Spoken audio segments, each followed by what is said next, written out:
On we go to level 4 in reel fishing. You can see we do have some other levels unlocked here as we're looking around as I use different files. This is the Carp level. We are fishing in this pond right here. Nice scenery in the background. We've got kind of a hill or a small mountain for this pond and some reeds and canes. I'm not sure what part of the world we're supposed to be in here. It kind of, to me, it looks a little bit like some of the mountainous terrain of Southeast Asia and some of the cane growing in there. I'm not sure what continent we're supposed to be on. Presumably North America, but maybe we're in Appalachia somewhere that has some more low hills. Right there you saw a quick hook on the carp. Now, that's something that seems to happen rather rarely. That's an uncommon thing where you can hit X right when the bobber is down there and you can hook them almost as if you were using a surface lure. I'm not sure how you can trigger that, what methods you need to use to make that happen. To unlock the first ball in this level, you want to catch a carp larger than 11.8 inches. 11.8 inches. This footage was recorded as I was trying to catch a carp larger than 17.7 in this level as I was trying to get the second ball through. After you've unlocked the first 6 stages, you have to go back through your license and catch a larger fish to unlock the 7th stage. So carp, a lot like the bitterling level, are only going to bite your dough ball. Dough ball is the only bait you can use on the carp level. And you can see these fish are a little bigger, so the fights with them can take a little bit longer. So it's not recommended when you're trying to catch and release 100 fish for your 7th license ball, I guess.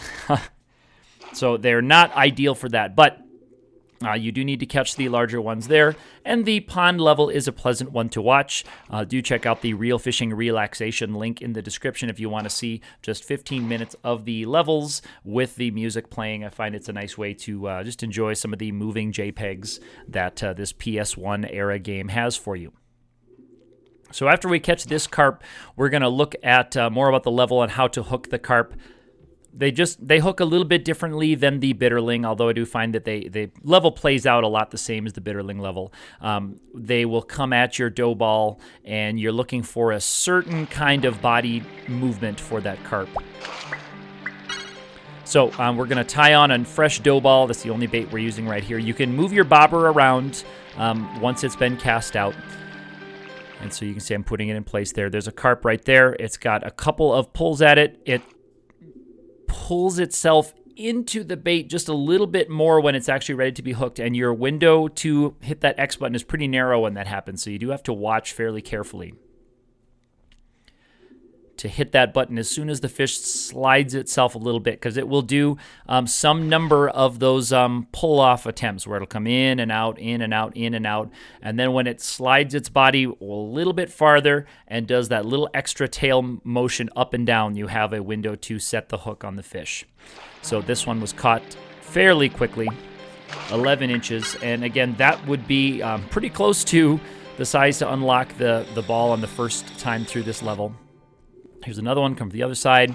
So that one only did one false pull before it moved its mouth right over that dough ball. Didn't quite get all the way through its whole segment there.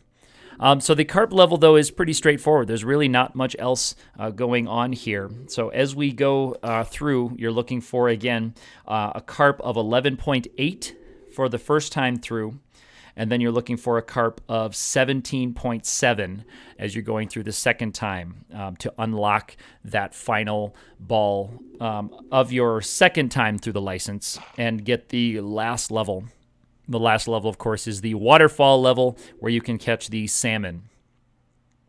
So we'll watch one more carp fight here, and then we'll call this one a video. There's not a whole lot here. So you can tell this fish, I was able to fight it all the way to the front of this stage and pull it slowly up. So 16.9. So that would be, of course, much larger than you would need for the first time through this level. But in this video, I was looking for the 17.7. which won't come for quite some time in this play session. So fish moves, comes over and starts moving its body up and down in its tail, and you can just make the hook set right there. Background moving quickly, fish is running, then you can turn it when the fish slows the background down. So this game can be pretty intense when you're watching for some fish that have a very small window when they slow down, you have to react quickly or they will get another run out of you. And if the fish do reach one of the edges of the level, usually it's the back edge, so they run you out of line, you would say. That's the direction they're going, but fish can get to the side of a level, and they can get off there. As I was in the char video, which you can see the second one, even as I was reeling, a char hit the edge of a level and got off.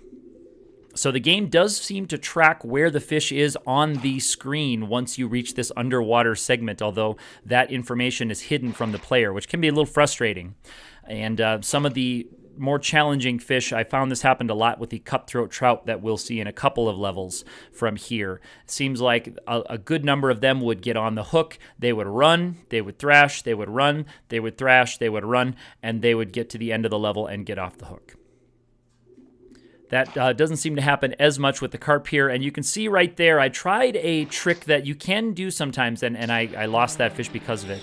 I tried a trick where if you're close enough to the top, and the fish turns and thrashes, you can continue to pull and risk getting your line broken or the fish getting off your hook.